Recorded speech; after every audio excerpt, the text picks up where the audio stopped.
Welcome to the Ideal Investor Show. This is the podcast where we help you challenge your mindset and discover where you are. Tired of stories about other people's success? We can help you change your life, determine your time freedom point, and join us on the journey to financial success. Let's go. Hey guys, welcome back to the Ideal Investor Show. Today I want to kind of be a little smirky, to be honest.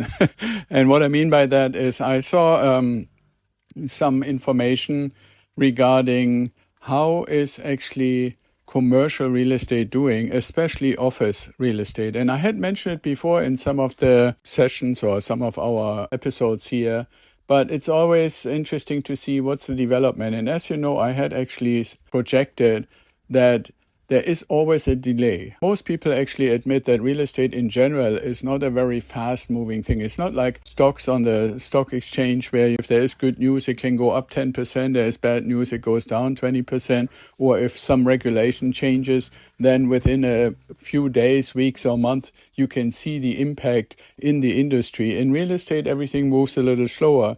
And part of the reason, especially in office space, is because the way this works is that somebody basically buys a building that has office space to offer.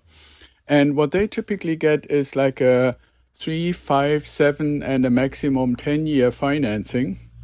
And they obviously make money between, similar to what we do with our investments in residential real estate, they make money between the income of rent versus how much they have to pay for the loan.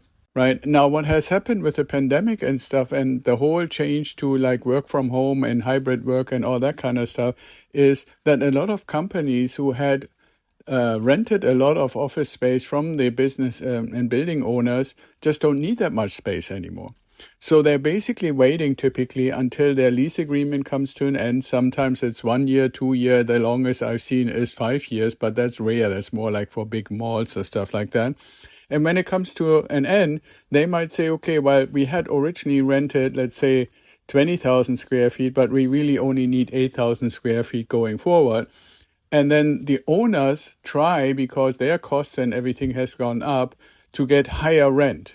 And so it's kind of a little bit of a game like that. And so the data that I found is basically saying that the vacancy rate has gone up more and more. And on average, it is in the area of 20% now, and it's going to keep growing. And they basically say this wave of basically office buildings not being fully occupied is going to continue to grow until 2026 because of the fact that the lease agreements all come to an end over time. Interest rates are still very high. And what is happening in this context is that if you were an owner of an office building and your tenants don't want to have the same amount of space anymore, and they also don't want to pay significantly higher rent, then you might end up with a building that is half occupied or 60% occupied. But here comes the real kicker.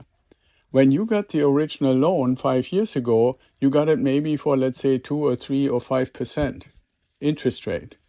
And now you have to pay 7, 9, 11% interest rate.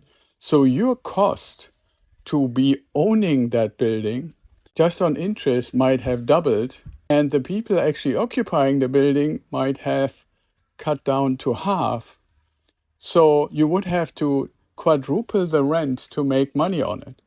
And that's part of the reason why in some cases, owners literally just turn in the keys to the banks that gave them the loan and say, hey, I can't make any money on this building anymore. Here, it is yours now. So that's why the title of this episode is, Aren't You Glad That We Are Not Invested in Office Buildings, that we do the traditional thing? And I know a lot of people, and that may not have happened to you, but it happens to me all the time, where people say, oh, you're conservative and you're slow and you're leaving money on the table and all those good things. And in a way, I would say, yes, everybody who says that is probably correct. But then there are times like now where what we have created and what we are going to maintain is proving for its longevity and its long-term perspective. Could we have done more if we had invested in the stock market at the right time going in and right time going out?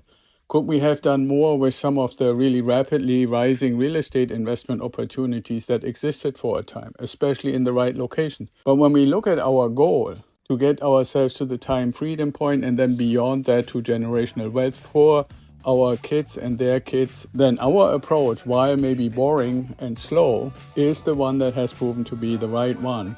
And I'm still convinced that it's the right approach as long as we always make sure that our investment properties have cash flow positive results from the first day, from the day of purchase.